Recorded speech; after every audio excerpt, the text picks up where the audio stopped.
big games as my career goes on. It is one of the most exciting days of the year. That's right, Super Bowl Sunday. And Super Bowl 59 is here. Oh my goodness! Certified lover boy, certified. I'ma do my stuff. The Eagles, the Chiefs, the New Orleans, baby. And I'm not going to waste any of your time in today's video because I know I hate my time wasted. And I'm going to cut straight to it. This video is about the Philadelphia Eagles and why this team is going to be the ones that is going to be the world champions on Sunday. I'm going to tell you, I'm cutting straight to the chase in less than 1 minute into this video, why the Eagles will be two-time Super Bowl champion and on Sunday is going to add another ring to their trophy case. Why? Well, watch this video and find out. And I know what you're saying, but you can't bet against Mahomes, Noble, Mahomes in the playoffs. But I will not bet against Patrick Mahomes. You can't fade the Chiefs. There's a reason why this team is going for a three-peat and going for 3 in a row. I get it. Hey, I'm not even going to talk about the refs in this video. And while there's some very valid points on both sides, and you're not wrong about Mahomes' greatness, what he's done in the postseason, and how he's been able to find ways to win games, especially in the clutch, let's not talk like he hasn't lost a big game before. If there's any team that can repeat a 31-9 ass whooping like Mahomes was able to get in the Super Bowl a few years ago, it's this Eagles team. I'll admit when we're not going to win games. I'll tell you when we're not looking good. 2 years ago in the Super Bowl, I hoped we were going to win, but I didn't just expect us to just win out of nowhere. I was rooting for us like any fan would, pinned in front of the television screen, watching it with friends, excited to see what we were going to do. I took the Kansas City Chiefs at the plus money on the money line when I saw Mahomes had a chance to do what he does. What can I say? I bet with my mind, not with my heart, not with my pockets. I bet with my mind.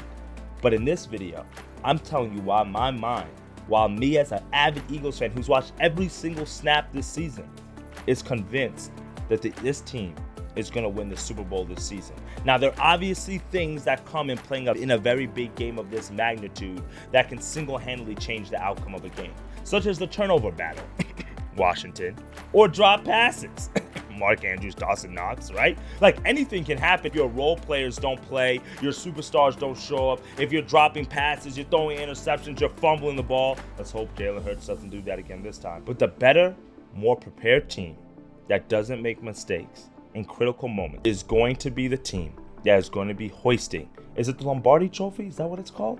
They're going to be hoisting that trophy at the end of this Sunday. And I'm giving you 5 quick reasons why the Eagles will be that team. First and foremost, yes, it is a rematch, but this is not the same team from 2 years ago, okay? This team is either positionally better in certain areas or just significantly younger.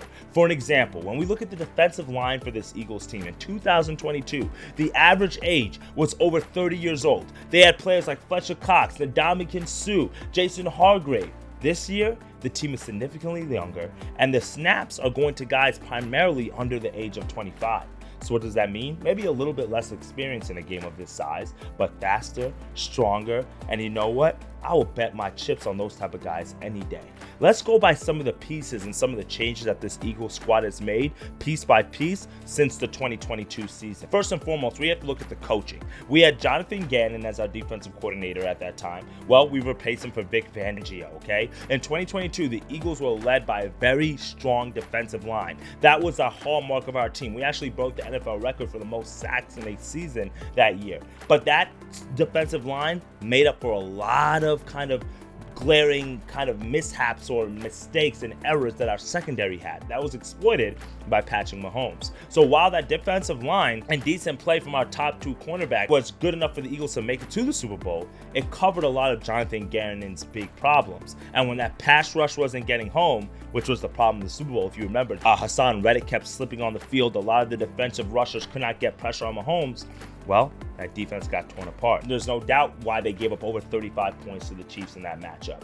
Well, let's look at some of the other differences, not just the coaching, but some of the specific players inside of the lineup. We got rid of James Bradbury, who's our starting cornerback, and we replaced him with rookie Kenyon Mitchell. If you know anything about Kenyon Mitchell, he's been one of the #1 lockdown corners in all of college football this year. Keep in mind, James Bradbury, he was the guy who had the defensive holding call on 3rd down against the Chiefs that gave them a new set of downs, which basically set them up for the game-winning field goal. Well, we got rid of him. We replaced him with a much younger, more dynamic player. Avonte Maddox in the slot. Well, we got rid of him as well, and we replaced him with Cooper DeJean. Talk about 2 talent upgrades on the corner secondary positions. Now, I get it, they're both rookies, but have you seen what they have looked like this season? Even last game, the NFC Championship, Cooper DeJean, he forced a big fumble and he recovered another one. That is what you need from certain players, especially your rookies, to step up. Javon Hargrave, I spoke about him already, and Ndamukong Suh. They were both over 30 years old. Well, guess who we replaced him with? Jalen Carter, the stud inside for the Eagles. The one of the best defensive tackles, one of the fastest growing players in all the NFL. And if you've seen him thus far in the postseason, he's been creating havoc. 20 quarterback pressures so far in the postseason. That is most in the postseason since Chris Jones back in 2022. I mentioned Hassan Reddick. Well, we got rid of him on the edge, and we brought in Nolan Smith, another Georgia boy. And he has 4 sacks already during this postseason, which is a franchise record, which now brings him to 10.5 sacks total for this season. So we didn't just make adjustments on the defensive line. We didn't just make adjustments on the secondary. And yes, we still do have one of the best veteran corners in the game in Darius Slay, and Reed Blankenship holding us down in the safety position. But we also replaced TJ Edwards in the linebacking position for Zach Vaughn. And Zach Vaughn, he's put together an all-pro season. He's looked absolutely amazing. He leads the team in tackles. And if you know anything, then you know how crucial that middle linebacker position is to any strong defense. It doesn't matter if it's Ray Lewis, Fred Warner, Patrick Willis. A strong linebacker can single-handedly keep you inside football games, and that's what Zach Vaughn has done. And I've just talked about the changes on the defensive side of the ball since 2022. Obviously, the biggest one that I haven't even spoken about is trading Miles Sanders in the running back position for Saquon Barkley. It's like a Disney movie. You know, when they win the Super Bowl, they say, I'm going to Disney World, and that's how I literally feel. Why? Because I'm not saying that Miles Sanders was a bum, but it's like literally trading a frog for a prince, or a princess in Disney terms. It's like literally changing a pauper for a prince, a bum for an MVP. And that's what we got in Saquon. Talk about a talent upgrade? No. We didn't just trade one role player for another role player, or one role player for a starter. We traded one person for an MVP caliber type player. And that alone could be the difference in this game. Then the same team from 2022. This is a whole new roster that's younger, with 2 new offensive and defensive coordinators that are ready to bring home the championship here to Philadelphia. I love what this team brings, and for this reason alone. But just because this team is younger does not mean that they're set to win this game outright, because you have to still play offense. You still have to score points. You still have to play great defense and stop packaging Mahomes. But that's another reason why I love this Eagles team so much, is because it literally comes down to pick your poison. Which type of style do you want? Offense or defense? Do you want a shootout or do you want a slugfest? Keep in mind, the Philadelphia Eagles this season, they have the 7th best scoring offense in all the NFL. We saw last week against the Commanders, they dropped 55 points. That is the most in conference championship history ever. So this team, if you want to make it a shootout and you want to go 35, 40 plus points, be my guest, because they can do it. But on the other side, if you want to make it a grit and grind type of game, an ugly, nasty game in between the trenches,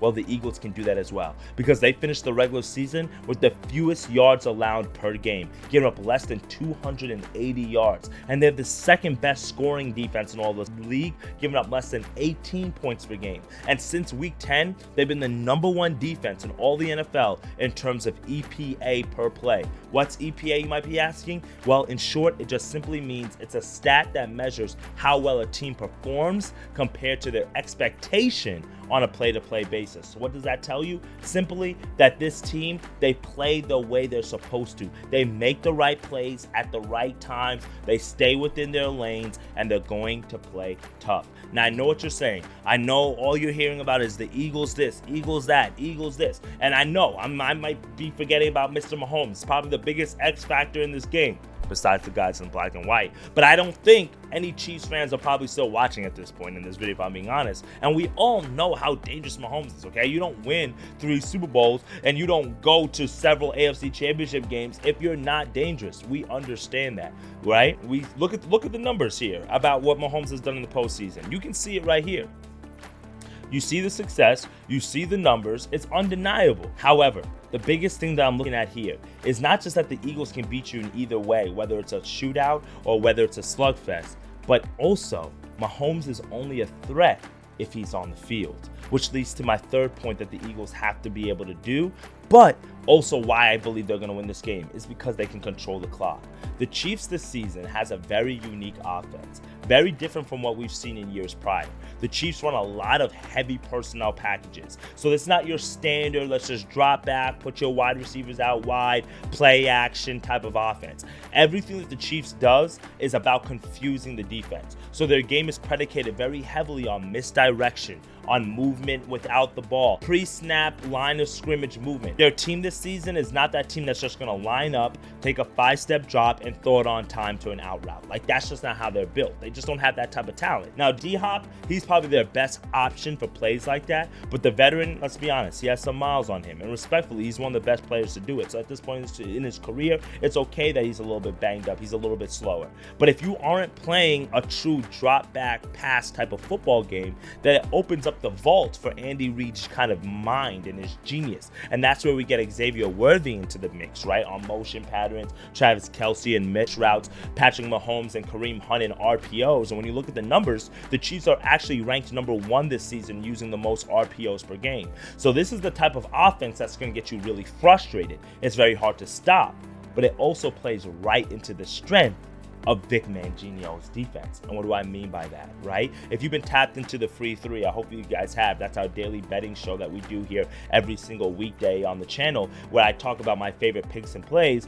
I've taken several Eagle bets this year, and I told you one of the things about Mangino's defense is what it likes to do is it forces you to keep the play in front of you. They're fine with giving up yards, they're fine with giving up catches and completions, but it's when you get down into the red zone, it's when you get into long third downs, that's what they're forcing you to do. And now when you have a team like the Chiefs that are not super explosive by stretching the field or throwing it 60 yards down, they're looking to do quick passes, quick option routes, quick little screens. Well, what does that do? Keeps the play right in front of you, which is what Vic Mangino wants his defense to do anyway. Does that make sense? So this type of offense doesn't do a whole lot of explosive plays, and then which is going to now fall into the hands of the Eagles defense, which now likes to play the contain. So unless the contain is broken to the outside, which the Eagles don't really do that often, remember that EPA stat, they do the thing that they're supposed to, guess what?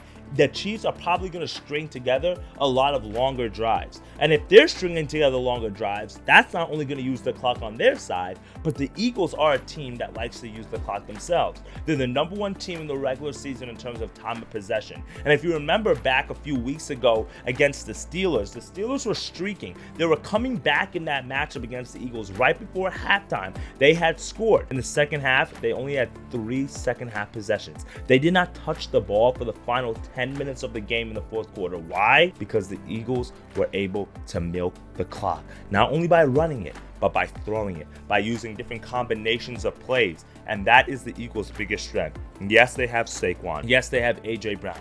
Yes, they have the #1 defense in the NFL right now.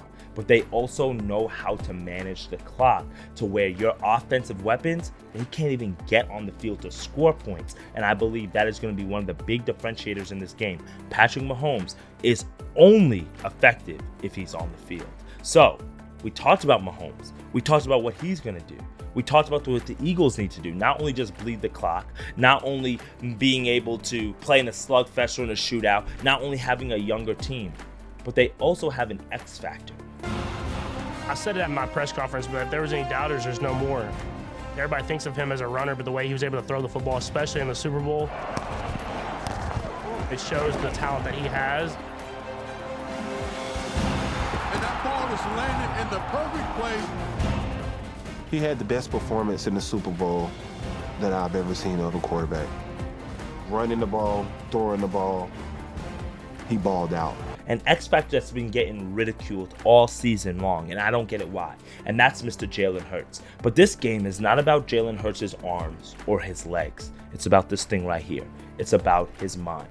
What do you mean by that, Noble? I don't know if I can help you on that one. That sounds like a DNA thing. Because this is the thing. The media has convinced you guys and has personally attacked Jalen Hurts for the way that he's looked this season. Passing offense is not there. Hurts is hurt. He's not running like he used to. His effectiveness is not there. His velocity. He was throwing the ball all over the place. He had a lot of turnovers to start the regular season. We've heard all the gripes. But one thing that the media refuses to acknowledge is Jalen Hurts' decision making. And it's the decision making is what separates the men from the boys, from the champions, from the people who watch the confetti fall.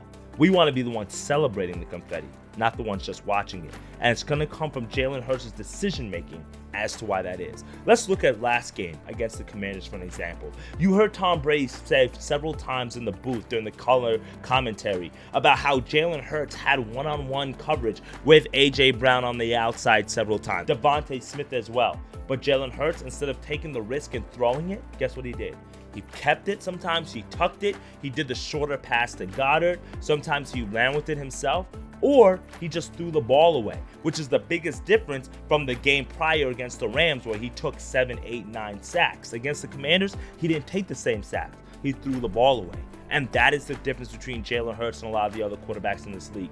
He uses his brain. He learns from his mistakes. He doesn't make the same mistakes twice, but he's also not willing to force the ball unnecessary. And that is a lost art in today's game. The same way y'all were praising Josh Allen this year for not throwing interceptions and having better decision making, you have to do the same thing for Jalen Hurts. Because there were several times, not just last game against the Commanders, but also against the Rams, and several points throughout the season where Jalen Hurts had one-on-one coverage, where he had the media in his ear, where he saw A.J. Brown frustrated, where he saw Devontae Smith crying for the ball, and he did not throw it. Why? Because his mentality is better to live to see another day.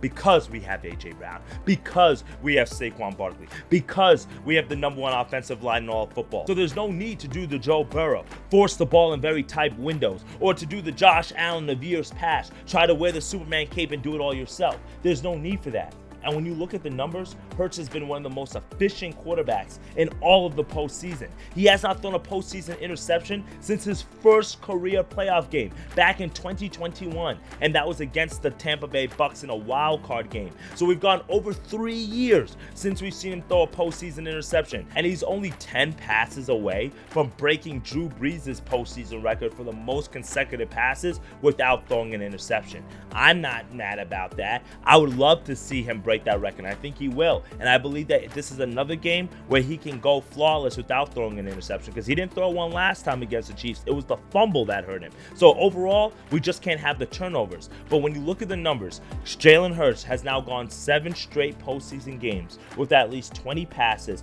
and no interceptions. That is the longest streak in NFL history. So I don't care about he's throwing for 150 yards. I don't care that he's running for 20 yards. I don't care that he doesn't have a completion percentage over 60%. It's the mind. It's the decision making. It's the fact that he's willing to suppress his ego and live to fight another day.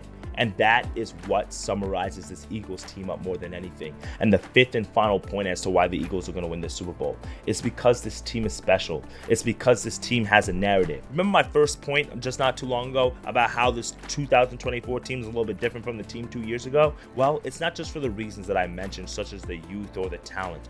But the one thing that this team has that the 2022 team didn't really have was a story, if I'm being honest. And you guys know, right? The NFL is all about the story. Who remembers the run in 2017? I was without a doubt in my mind sure that we were going to win that Super Bowl that year. Not because we were playing the Patriots, not because it was a revenge angle, none of that. It's because we had a story. Who remembers? Old St. Nick comes in, saves the birds, or should I say the underdogs, because no one outside the city of Philadelphia believed that this team would win the Super Bowl, let alone go there after Carson Wentz went down with the ACL injury, and that ended his entire season. He was playing like an MVP, and now we have a backup quarterback supposed to lead us to the promised land with all the injuries that we face, even with our starting left tackle out?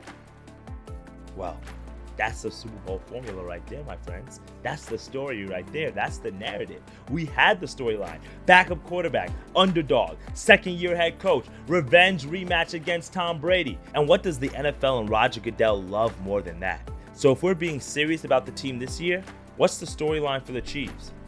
two-time defending champion, 3 peats in New Orleans, and the Swifties take over Bourbon? Is that the headline that you want to see on Monday morning? Or is it the Eagles, the team that gets Super Bowl revenge after a heartbreaking loss 2 years prior, and they get an MVP caliber talent who is a castaway superstar on his former team that everybody in America, every football fan saw the clip about how they didn't want to pay him and they made a bet on somebody else? What's the storyline that you guys want to see? And I bet you that's the storyline that the NFL is going to push, and the narrative that this Eagles team is going to be able to ride home to victory.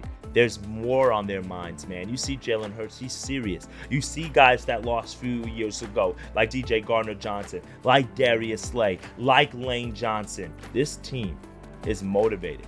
They're inspired.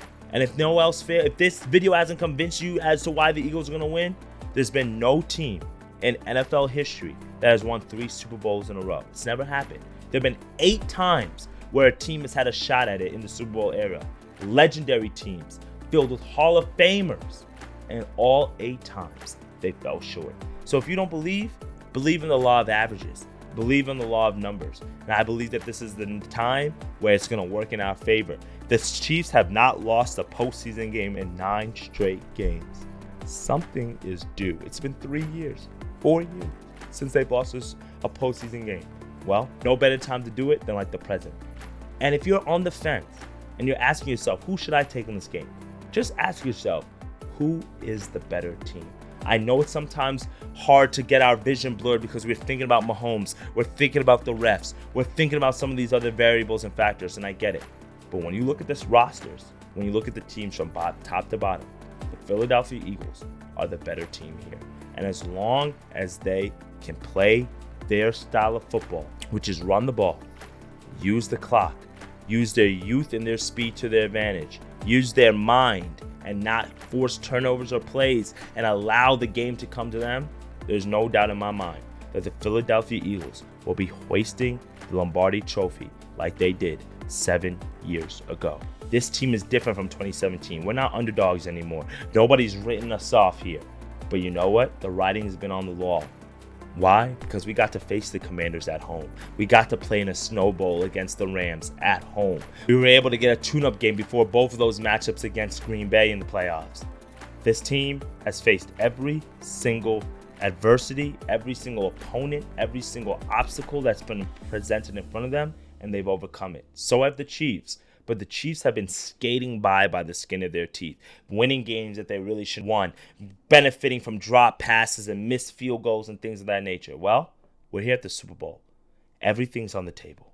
And I'm here and I'm excited to say, E-A-G-L-E-S Eagles! We're taking it home on Sunday. We're going to be down on Bourbon Street celebrating as the Birds are going to be hosting their 2nd Super Bowl championship. And Jalen Hurts, Saquon Barkley, Darius Slay, Jalen Carter, Brandon Graham, so many players from this Eagles team are going to be there celebrating as we celebrate with our friends, our families, our loved ones, as we're going to be beating the Kansas City Chiefs. And if you want to know what best bets I'm taking on Sunday's game, make sure you guys click the videos that we do. We're doing a play a prop every single day this week in anticipation for the big game. And then we're going to do one final video where we talk about all the best bets. So make sure you guys lock that in. But for this video, then you guys probably know what we're going. Eagles on the money line. Take it at plus money, baby, as the Eagles are going to win this game. All right, my friends, let's get to that money. Go Birds, fly Eagles fly. And let's see y'all on Monday. Later, guys.